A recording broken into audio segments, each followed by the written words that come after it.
आए फिर ओ वनिक जिमि मोर गवाए।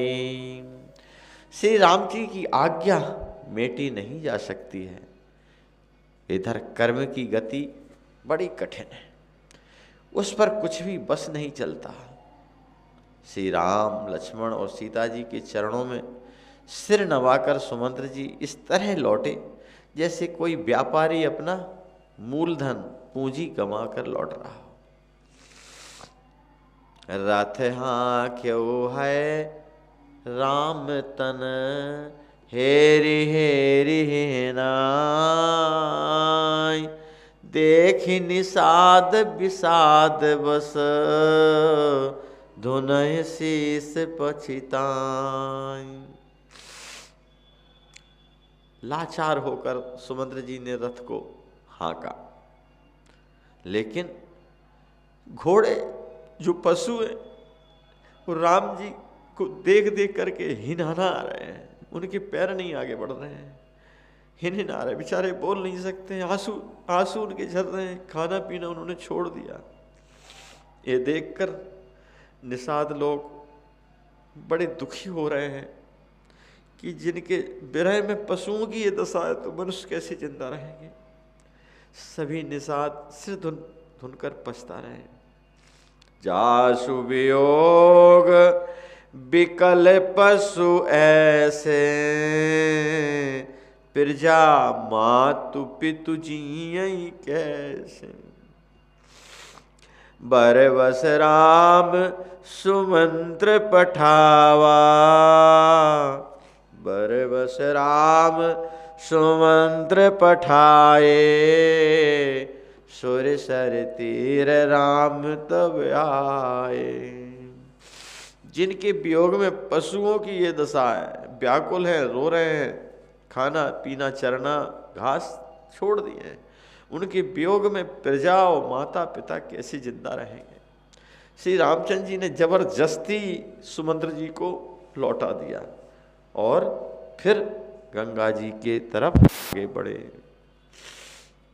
गंगा जी के किनारे आकर राम जी महाराज गंगा जी को प्रणाम करते हैं और फिर केवट को देखते हैं। मांगी नाओ न केवट आना, कहा तुम्हार मरम में जाना। केवट ऐसा एक अटपटा भगत है, वो देख रहा था कि राम जी ऐसा नहीं है कि केवल सुमंत्र जी रो रहे हैं, राम जी बड़ा कठोर हृदय करके उनके भी आंसू चल रहे हैं, दुखी हैं, किशोरी जी भी दुखी हैं, लक्ष्मण जी भी दुखी हैं। वो सोच रहा था कि इनको हंसी कैसे लाएं, क्योंकि अब मेरे घाट पर आए हैं तो यही तो झांकी मैं जीवन भर रखूंगा अपने हृदय में 14 वर्ष तक। तो अगर यहाँ से राम जी उदास चेहरा ही गए तो मेरा जीवन धिक्कार है। मैं यहाँ से राम जी को किसी प्रकार से हंसा करके ही यहाँ से प्रस्थान करूं, किसी प्रकार से प्रसन्न करूं। तो उसने ऐसी अटपटी वाणी बोलना शुरू किया। इधर राम जी मांगी नाओ न केवट आना, कहाई तुम्हार मरम में जाना। अरे चरण कमल रज कहाँ सब कहे, मानुष करनि मूरी कछु अहे। श्री राम जी ने केवट से नाव मांगी पर वह लाता नहीं है। वो बोला दूर से ही, हे प्रभु मैं आपका सारा मरम जानता हूँ, तुम्हारे चरण कमलों की धूल के लिए सब लोग कहते हैं कि वो मनुष्य बना देती है। अरे जब पत्थर को मनुष्य बना देती है, पत्थर को जो है शिला को और बढ़िया अहिल्या बना देती है, और मेरी नाव तो लकड़ी की है, वो भी पानी में सड़ी हुई है, तो वो अगर महिला बन करके और उड़ गई तो हम रोजी रोटी से जाते रहेंगे। इसलिए मैं नाव नहीं लाऊंगा। अरे छुअत शिला भई नारी सुहाई, पाहन तेन काठ कठिनाई, तारे न्यू मुनि घर नी हुई जाई, बाट पर मोरी नाव उड़ाई। जिनके छूते ही पत्थर की शिला सुंदरी स्त्री हो गई, और मेरी नाव तो काठ की है, वो भी पानी में पड़ी रहती है। पत्थर तो लकड़ी से बहुत कठोर होता है, मेरी नाव भी अगर मुनि की स्त्री हो गई और इस प्रकार मेरी नाव उड़ गई तो मैं तो लुट जाऊंगा, फिर वो मेरा तो परिवार ही मर जाएगा भूखों था, राह मेरा अथवा रास्ता रुक जाएगा, जिससे आप पार भी नहीं जा पाएंगे। अगर ये नाव उड़ गई तो आप पार भी नहीं जा पाओगे, फिर मैं काहे से आपको पार करूंगा। इसलिए मैं नाव लेके ऐसे नहीं आऊँगा, मेरी रोजी रोटी का सवाल है, और मुझे कमाने खाने की कोई दूसरी विद्या भी नहीं आती है, मेरे बच्चे भूखों मर जाएंगे। अरे केवल मात्र इसी से यही प्रतिपालऊं सब परिवारो, नहीं जानऊं कछु और कवारो। जो प्रभु पार अवसी गाचहु, तो मोहि पद पदुम पखारन कहूं। ज्यादा कोई बड़ी बात नहीं है, बस आपके चरण की जो रज है उसको मैं धो लूंगा, बस उसी में कुछ है, और फिर मैं आपको नाव में बैठा करके पार कर दूंगा। मैं तो इसी नाव से सारे परिवार का पालन पोषण करता हूं, दूसरा कोई धंधा भी नहीं जानता। हे नाथ, यदि आप वास्तव में अवश्य ही पार जाना चाहते मेरी नाव से, तो मुझे पहले अपने चरण कमलों को पखारने धो लेने के लिए कह दीजिए। साफ साफ कह दीजिए कि चरण धो लो।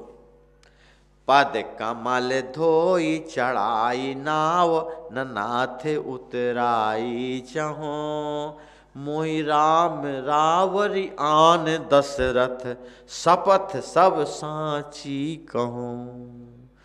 और उधर जय लखनलाल जी ने सुना मेरे पिताजी की सौगंध खा रहा है, नाव पे नहीं चढ़ाएगा ये, और गुस्सा के चेहरे थोड़ा सा नजर टेढ़ी की, तो उसने देखा लखनलाल जी तो तरकस तरफ हाथ जा रहा है, वो जानता है लखनलाल जी का स्वभाव, तो उसने कहा कि कोई बात नहीं, मैं डरने वाला नहीं हूँ। वर तीर मारे लखन पे, जब लगी न नाव पाँव पखारी हो, तब लगी न तुलसीदास नाथ, कृपालु पार उतारी हो। हे नाथ, मैं चरण कमल धोकर आप लोगों को नाव पर चढ़ा लूंगा, मैं आपसे कुछ भी उतराई नहीं लूंगा।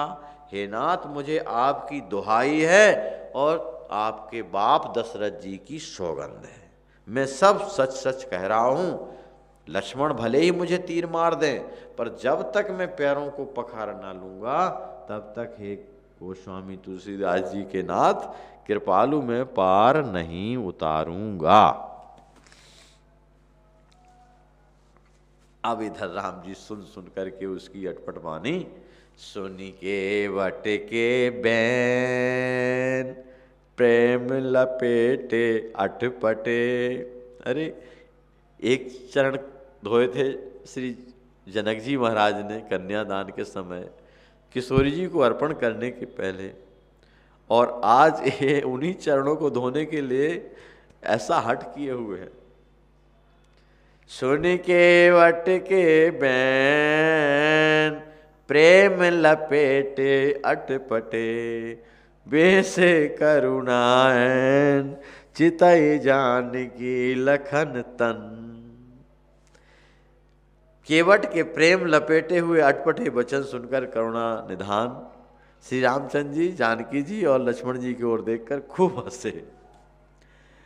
यही चाहता था केवट की बस ये हंसें। कृपा सिंधु बोले मुस्काई, अच्छा भैया जो सोई करू जे तब नाव न जाई, तुम्हारे जैसे नाव ना जाए सो करो। बेगियान जल पाए पखारू, अरे भैया होत विलंब उतारे पाऊ। उसने कहा जोई सोई मैं नहीं जानता हो, आप तो सीधे सीधे बोलिए कि जल लाओ और मेरे चरण धो, बस इतनी देरी है।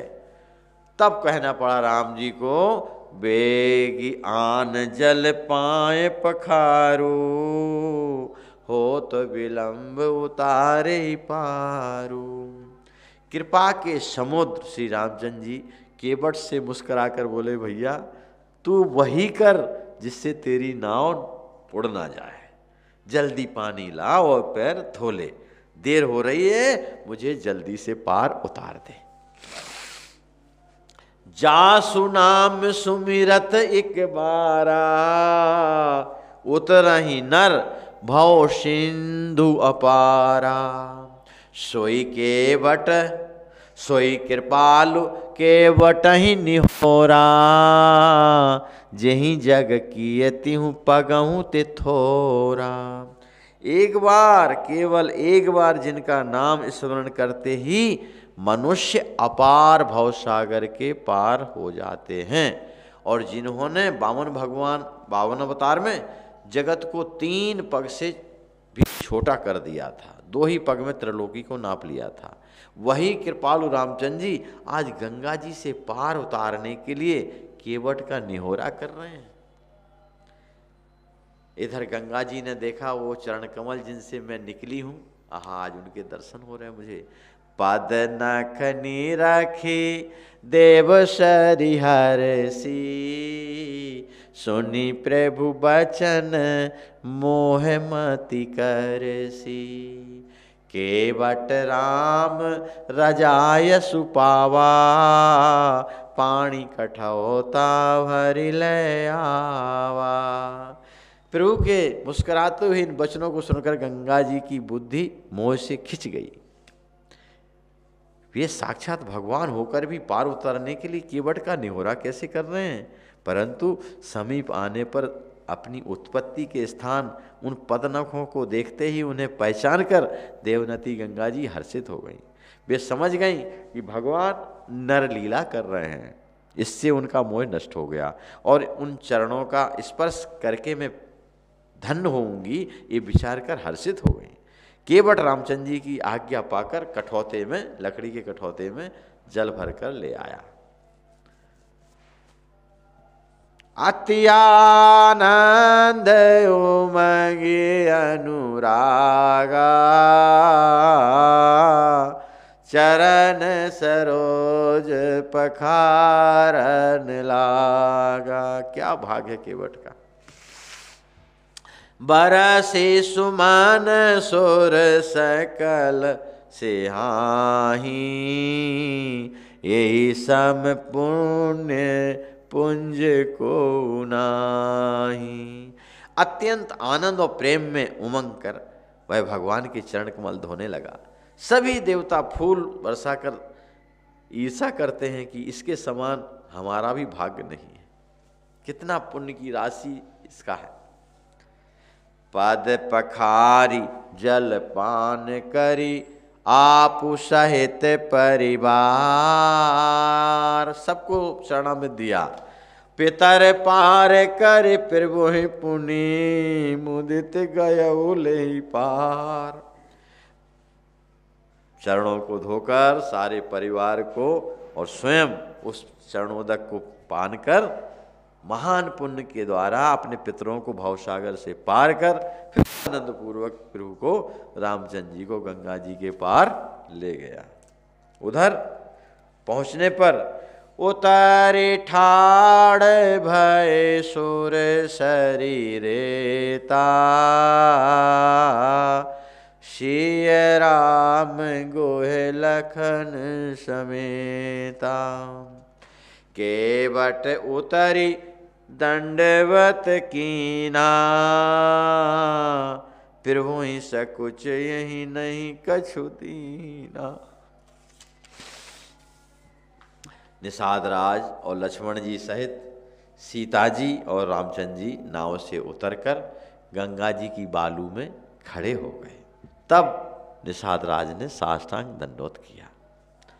अब राम जी सोचते हैं कि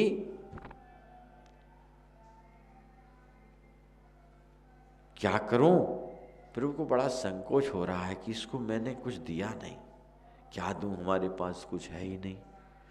तो मन में सोच रहे थे कि पियहिय की सिय जानन हारी, मणि मुंदरी मन मुदित उतारी, कहो कृपाल ले ही उतराई, केवट चरण गहे अकुलाई। पति के हृदय की जानने वाली सियाजू ने आनंद से अपनी रत्न जटित अंगूठी उंगली से उतारी और राम जी के हाथ में दे दी कि आप दे दीजिए। कृपालु रामचंद्र जी ने लेकर केवट से कहा, भैया ये ले उतराई। केवट ने व्याकुल होकर चरण पकड़ लिए। नाथ आज मैं काहे न पावा,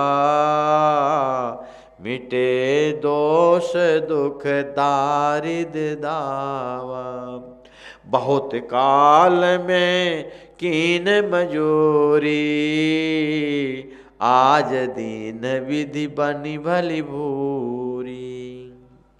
उसने कहा, हे नाथ, आज मैंने क्या नहीं पा लिया, मेरे दोष दुख और दरिद्रता की आग आज बुझ गई। मैंने बहुत समय मजदूरी की, आज विधाता ने भरपूर मेरी मजदूरी दे दी नाथ। अब कछु नाथ न चाहिए मोरे, दीन दयाल अनुग्रह तोरे, फिरती बार मोहि जो देवा, सो प्रसाद में सिर धरि लेवा।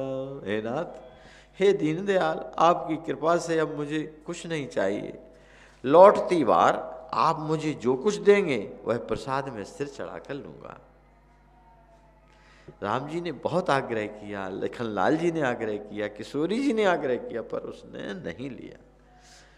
और जब नहीं लिया कुछ, तब बहुत कीन प्रभु लखन सिय, नहीं कछु केवट लीन, तब विदा कीन करुणायतन, भगति विमल बर दे। फिर श्री राम जी, लक्ष्मण जी और सीता जी ने बहुत आग्रह किया, पर केवट ने कुछ नहीं लिया। तब करुणा के धाम भगवान श्री रामचंद्र जी ने निर्मल भक्ति का वरदान देकर उसे विदा किया। श्री सीताराम जी महाराज की जय। आइए अब आश्वासन सेवा ट्रस्ट में और देखिए